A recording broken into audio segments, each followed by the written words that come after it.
All right, great. So I think Brian, you had suggested we discuss the dropout PR. Um, oh, okay, so is what you wanted to discuss related to the default RNG behavior or something else? Yes, to that, and also where is it? The behavior one, P is 0 and 1. Exactly. Ah, okay.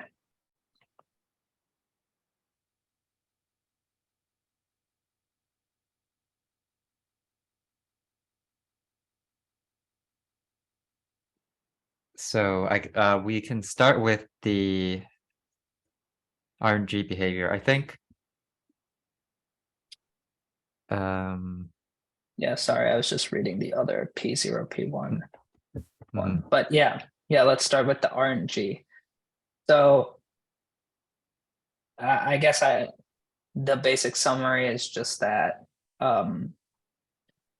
Julia used to have this global RNG that pretty much everyone used as the default RNG, and anything that was equivalent to a call to rand. Um, and that RNG is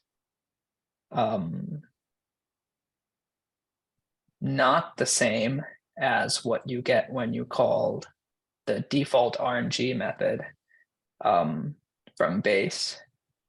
I guess the default RNG method is backported, and so you don't get the same thing when you have multiple threads, is I guess the issue.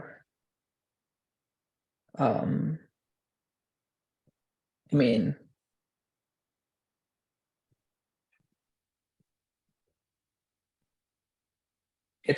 I it's thought we did. basically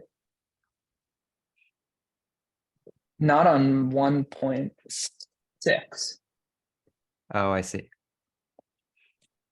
So I'm talking about this behavior. Yeah, I see your comment now. I saw the 1.8, but I missed the 1.6. Yeah, I mean, I guess on a practical level, I'm not sure this distinction matters too much. Um, and I doubt that there are people using dropout in, which is really the only place this gets used in Flux. I doubt there are people using dropout in on multiple threads, just because we lack support for that kind of behavior of having having the same model across different threads, really. Mm-hmm. That's the only place that I could see it being relevant. Don't expect a lot of people are doing it that way, so really it's more of just like a semantic thing of the mental model of what happens when you call rand or you call Right. dropout changes. Yeah, I'm trying to follow what happens. So when you seed on 1.6 globally, that doesn't affect the default RNG on particular threads? Right, so when you call default RNG in 1.6, you get a thread specific RNG, I believe. So you'll get a Mersenne twister, a different one that's seeded with the thread ID. And only the RNG on the first thread will be seeded with the global seed that you set. On the other hand, if you don't you what I'm calling RNG global, but this is basically in the 1.6 era, equivalent to not specifying an RNG.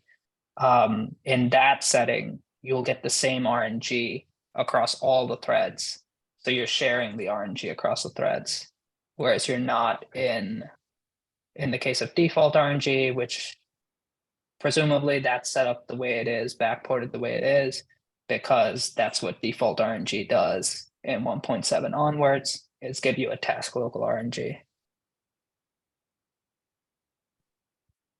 Okay, so yeah, I mean, the change to make everything default RGA was reverted, so I think we can call this working as intended. Because I remember we talked about this during the dropout, the original RNG and dropout work, but I didn't remember why we chose it. But this is exactly why, so that works out. That's good. So, well, so now the current dropout that we have uses this RNG default function, right? Hmm. Um,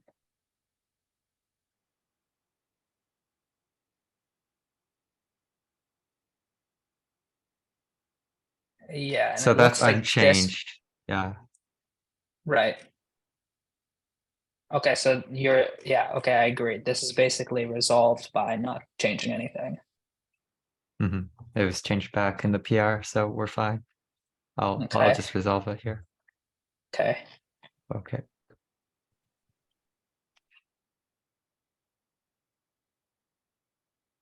Um,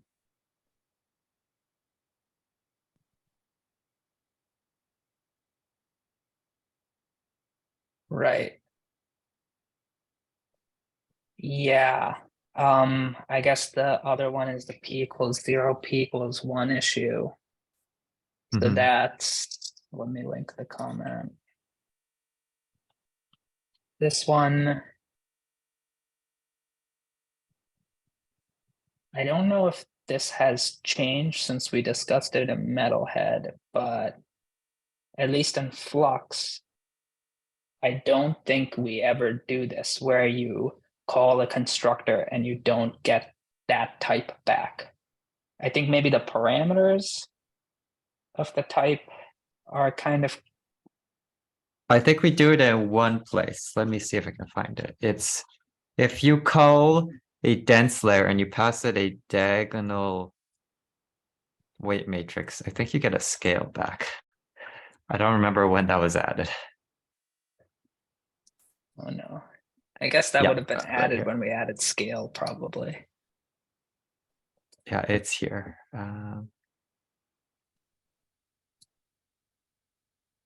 Which was surprising. I didn't know we had that overload. Right. And this is the first time hearing about it too, but Yeah. The question is whether or not this you want to keep doing this right. at the flex level. My inclination is no. This could be handled at a higher level. Um, I agree. yeah. Um, well, I mean, I guess in the case of Metalhead, the reason we wanted to do this at a higher level is that we wanted, like, there we cared about, um, your semantic understanding of a model based on the architecture that's printed out. Yeah. But I think here is more of like a performance thing too, which would have been true in the Metalhead case as well. But yeah, uh, yeah. I mean, ideally, you know, these kinds of details shouldn't make a huge difference, and we'd like to be able to return the type that you requested to be constructed, and also get, you know, the best performance. But I suppose things like branches and stuff can throw zygote for a loop, though I don't know if that's really going to make a difference in this particular case.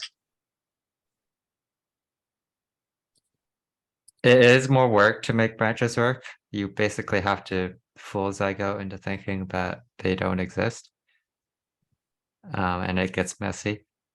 I don't feel like dropout should be that much of a bottleneck though for most models. And if someone really feels strongly about performance, they can do what Metalhead does, can they not? Which is just their own dropout or identity or zero. Right.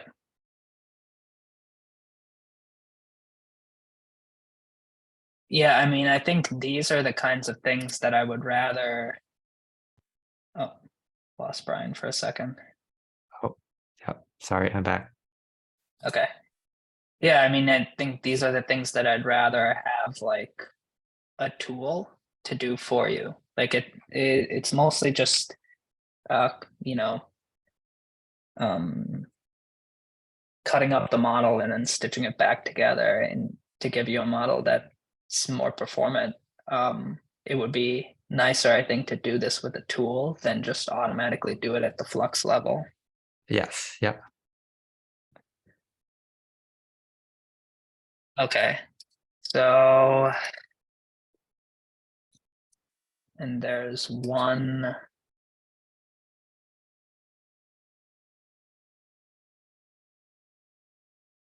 So I guess, do we want the commit that Michael has there, which basically does the p equals 0 case in the case that 0 is an integer? I think based on our discussion, we don't want any of it. No, yeah, I think the simpler the rule, the better here. Okay, I'll write something to that effect. Mhm.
Okay, and then I'll just add a note for the full PR.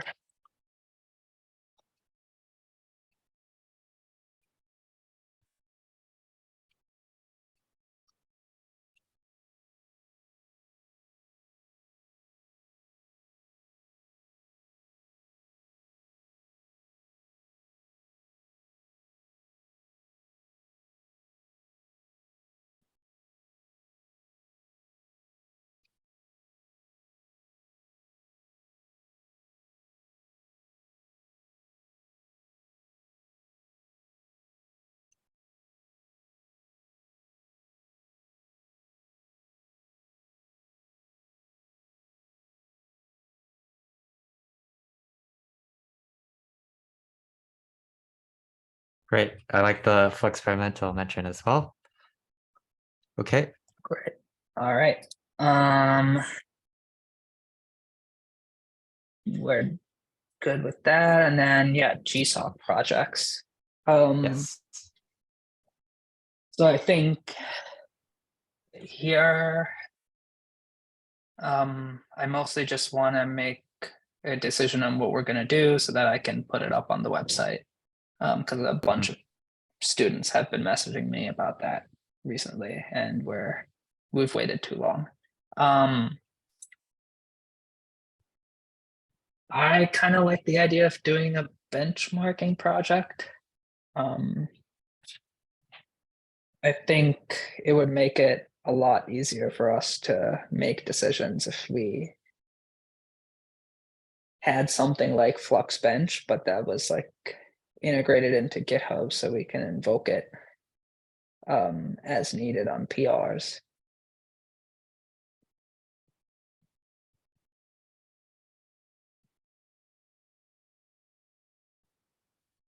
Yeah, I don't know if anyone has objections to that or has other ideas for good GSOCs.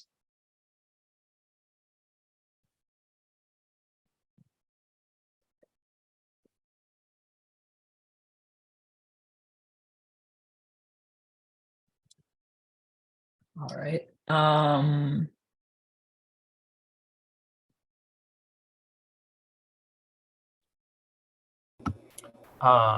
Not specifically machine learning related, but would it make sense to have a GSOC for implementing like basic linear algebra operations like matmols and stuff like that are GPU compatible, so that instead of calling out to like QBLOS, we could execute them directly on the device with our own code? I don't know if that's reasonable, but we've been considering doing that for at the Julia lab for implementing a Julia SVD. We're considering implementing pure Julia QR as well. So possibly going in that direction might make sense, but I don't know how much that might help performance.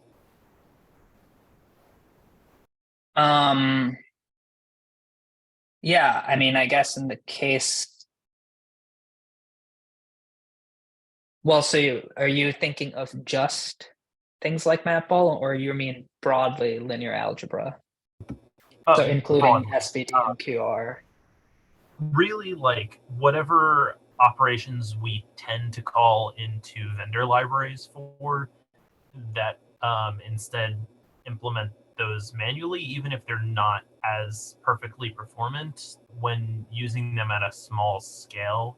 I would imagine that we can still do way better if we can push more of that like onto the device. I don't know if this makes sense, but What opportunities would we get from moving them from vendor kernels to Julia kernels? yeah.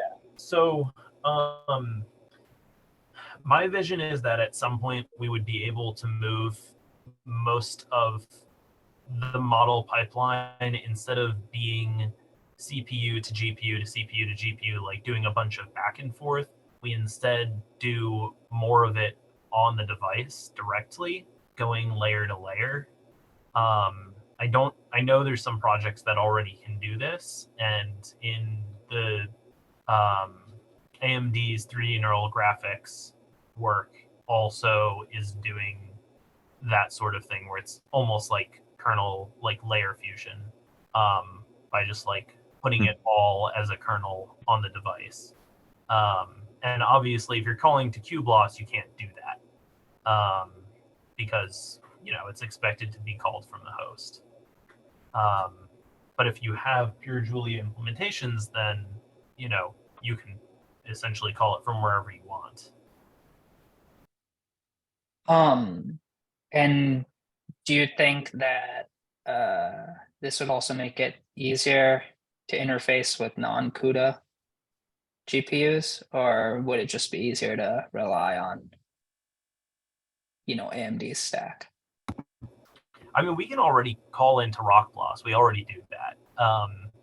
It's not necessarily improving for the main two GPU vendors. It's not necessarily like making integration with those libraries easier. But I mean, it would have the benefit of like benefiting at least Metal, for example, where we don't currently have those bindings, or other targets. and also just like different data types and stuff like that.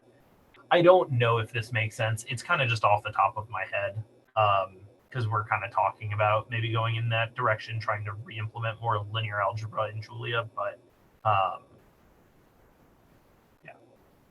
Yeah, it would be nice. And just in terms of the usual workflow people do with Flux, so they know what the AMD team is doing is a little off the beaten path there, and so they don't get as much value out of our abstractions. Yeah, AD is always the problem because you have your nice fused computation graph gets all sorts of random holes in it because you have to store intermediates as you go along. And then also, I don't know, what are your thoughts on, I know you said this is off the cuff, so maybe this is not a question that can be answered in a couple seconds, but do you have any thoughts on the difficulty level of this project? I'm thinking of, for example, how with NNlib, we've had this one I am to call conv kernel for like 2 or 3 years, and we haven't gotten a better implementation because nobody, I guess, has the combination of knowledge to optimize it and willingness to write Julia. I mean, arguably a convolution kernel is one of the hardest ones to write performantly, right? I mean, you have a lot of factors that you're considering to make that work efficiently, but there is, I would imagine, a lot of literature out there for how to do a reasonably efficient matrix multiply or matrix vector on the GPU with example code. You know, as a comparison, like I would not commit myself to trying to overhaul and improve the convolution code, but I feel like for a matrix multiply or something like that, I would be willing to do that. Just level of difficulty. And I don't know, like, I know there's other things. I think it's like like softmax and certain other operations like that we're also calling into CUDA libraries when we could, in theory, just implement those ourselves with kernel abstractions. Yeah, for sure. I think we actually use cuDNN for some bits of softmax, but not for all of it. It bounced around a bit, but now cuDNN was slower, now it's faster. But that kind of just goes to your point.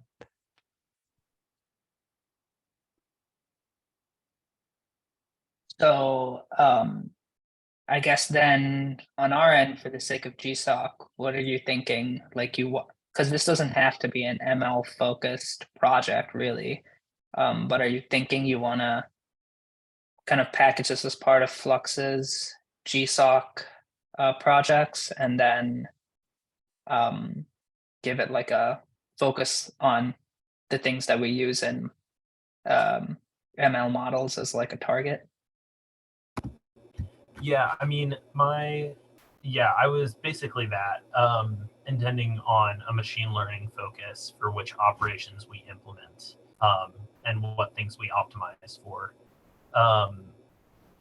And, you know, maybe before we even, like, maybe this is also a necessary primitive to have in order to do more things fully device side and layer fused, because I would imagine that is something that we do want going forward, to be able to not have a bunch of communication between the host and the GPU and instead let the GPU do more of the work without memory transfers.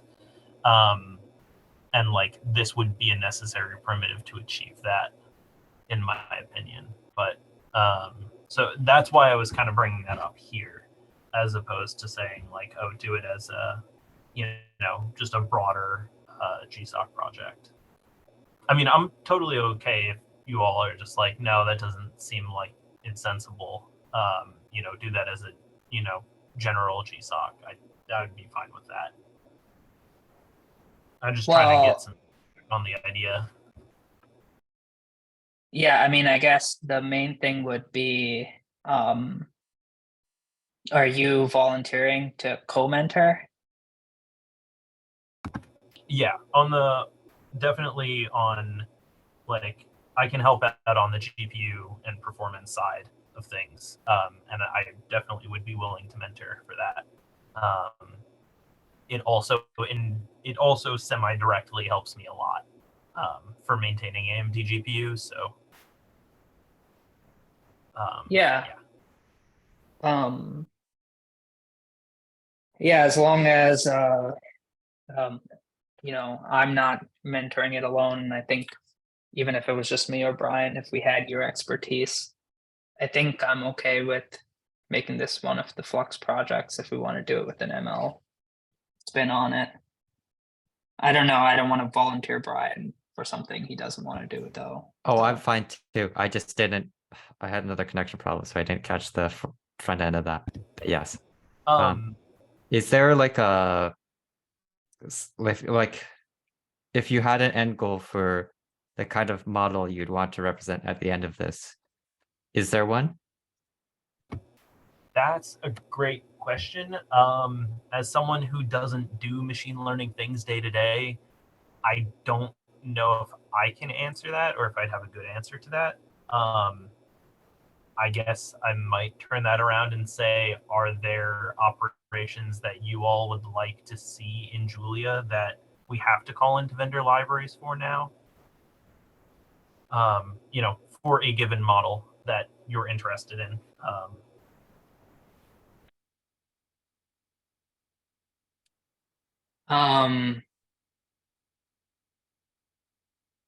well, I guess we call into vendor libraries quite a bit. Yeah, I think anything related to norm layers and activations might be one where being in control of the fusion is good for us. Yeah, that's a good Like, idea. We only use batch norm from vendor libraries, so our layer norm is quite a bit slower than other ML libraries. It's just a bunch of host side broadcasts, and then once you differentiate it, it's a bunch of unfused host side broadcasts. So that would be an opportunity. It's been done before by other libraries. I guess conv bias act is another fusion that I guess now we call into vendor libraries for that, right? But previously we No, didn't. unfortunately, no, because the conv layer doesn't call it. So it's there, it's not called. There's a PR. It didn't get finished. So I see. yeah. Okay. Also, if it helps add, to the discussion of this approach, I am trying to get things pushed forward so that we can use kernel abstractions and GPU arrays and, thus make it a reasonable dependency for various packages and kind of have it be our universal programming API. So, to that end, the way in which we implement this feels like it's pretty straightforward. Like write it with kernel abstractions, it benefits everyone. But that's a tangent. I mean, that's not really related to what we're talking about. I don't know. It's just on the mind. Yeah, I think it depends how deep you want to go because there's layers, right? The first layer is the forward pass, which I think we can all agree could be made very fast, like very performant fusion, everything. The second layer is you have to differentiate it. And then there you run into problems. And then once you can differentiate, the third layer is that you have to doubly differentiate it for certain models. And then there it's a nightmare with custom operations. Right. But I guess that's also, I don't know, maybe broadly useful if we have these two projects. What you're proposing is kind of the promise of Julia, and let's say we get that off the ground and it turns out when you add AD into the mix, the other project that we're planning with benchmarking, shows the the loss in performance there, then that can, I think at the end of the summer, if we have that, that's already a good target for, you know, frames and whoever decides to work on AD to pick up with something tangible and actually try to improve it. Yeah, definitely. I think we agree on this, Kyle, but it sounds like it should be on the list. Right. Also, how is I haven't kept super up to date with the enzyme world, but how has that been working out for how has that been working out in general? Does that feel like something that we might be able to use to do AD for things that are presumably all running on the device layer to layer? Because in the end, it's all going to be pretty simplified LVMIR, which is what Enzyme wants. I'm still trying to wrap my head around how that looks like when you have a full network, which is a bunch of kernels and not just a single kernel function. I guess you would have to inline everything into one invocation to make that work, kind of like the tiny nerf models. Yeah, I mean, in the end, it would be fully inline the whole way. It would be one big kernel with all of the layers in there. Presumably, from a first guess. I don't know if that'll work out amazingly well, but that's my understanding of what the AMD Nerf people are doing. I was playing around, so I don't think Enzyme is quite there yet. So one example, I tried to take raw kernels and AMD GPU and Enzyme Min, like put in a broadcast operation that you'd commonly see in a norm layer to see if it could optimize the somewhat tricky broadcast, because it's the way the shapes combine, it needs to do two different sets of reductions on the backwards pass, but I couldn't even get it to compile. I think it was inserting like CPU mallocs. So I think it still has a bit of a way to go, but if it gets there, then yeah, that's an interesting route. CPU malloc. So it was allocating arrays, or was it allocating like for throws or other things like that? I don't think it was for throw, some sort of temporary. There's an issue. I'll link the issue I opened on the enzyme side. Okay. In a Because bit. if it is a simple malloc, then I can add malloc rewriting support to AMD GPU. It's something I wanted to do for a while. Actually, if it's initiated from Julia, if it's a GC allocation, we automatically can do that on the device, and a PR that I'm going to file soon will allow us to do like allocation caching on device. So it would make those really fast. So yeah, if it's anything that looks like that, though, we should be able to make that work if those intermediate allocations are necessary. Yes. Let me just link the issue to remove the guesswork here.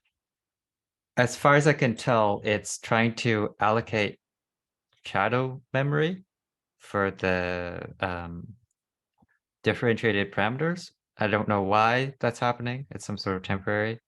And it seems to be after Julia has done its thing, and I guess after GPU compiler has done its thing, which is quite confusing. But I've linked the issue, and then we can see where that goes. Okay, yeah, I will check into this and see if I have some ideas.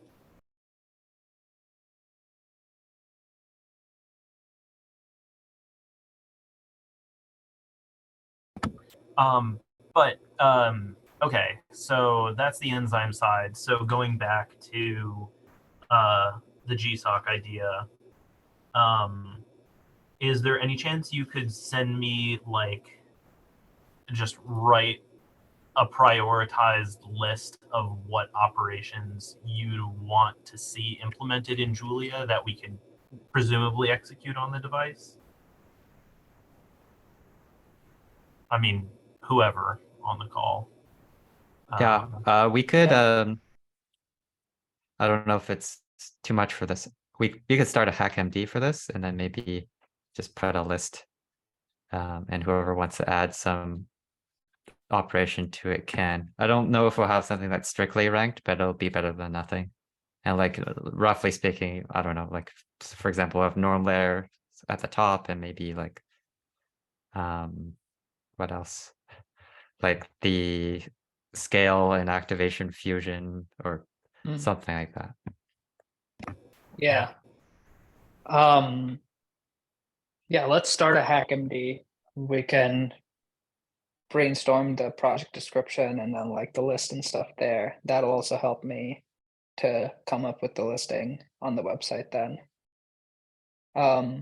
Okay. Do Julian, on Slack or something, can you send me an email for sharing the hackmd? Or actually I'll post the link in a group chat. Yeah, sure. That's good.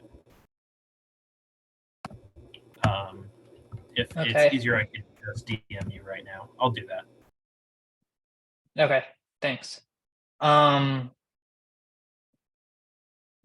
Okay, I guess then if there's no other GSOC stuff, I don't know if you wanted to share anything about the whole MLIR IRE. I know it's only been like 2 weeks, so I have a quick question about the GSOCs. yeah.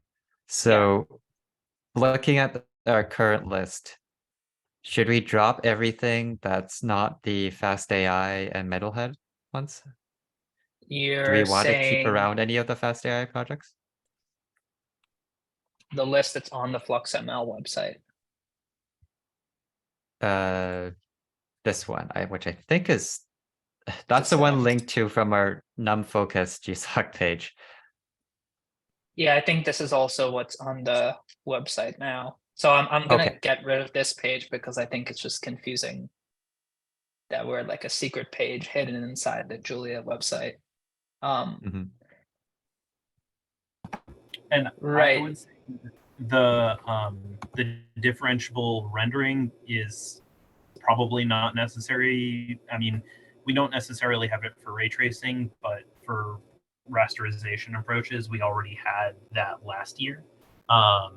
Okay. And I mean, there's plenty of work going on from the AMD side right now, so I think it's worth just kind of letting that unfold because they're making a lot of good progress and they're open sourcing their stuff. And then the computer vision side probably semi-related, but yeah, I don't know. I feel like people are just wanting to use OpenCV or whatever if they're using that at all anymore. Yeah, I think we also we kind of double up with Julia Images on this side because they have OpenCV like projects on their GSOC list. Or last I checked, it's been a couple of years. But Yeah, that's what happened. we could just drop it.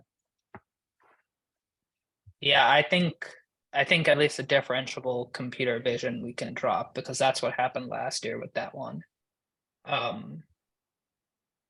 Yeah, and I haven't heard yeah. anything on the neuroarchitecture search, the AutoML. I think we can drop that as well. Yeah, I mean, I think it would be good. And the fast AI stuff, I mean, I wouldn't say time series and text is at the point where it's as stable as vision in fast AI.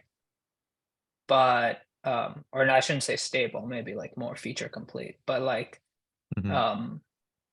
I mean, I think we've already done those projects to a certain extent. Yeah, Um, certainly not as like you will add this functionality right. kind of project. Yeah.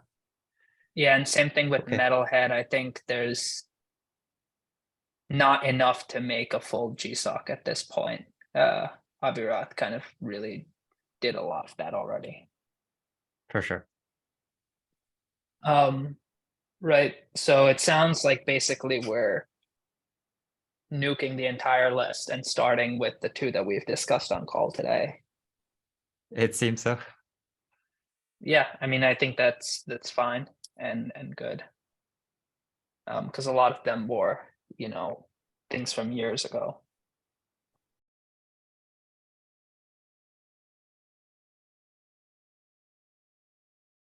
Okay, any more GSOC stuff?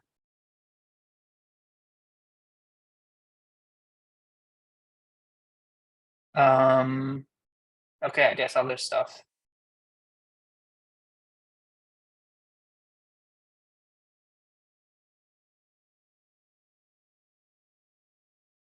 All right. Yeah, I mean, if no one has anything to bring up, we don't have, I think, any agenda item issues, we can end a little bit early today.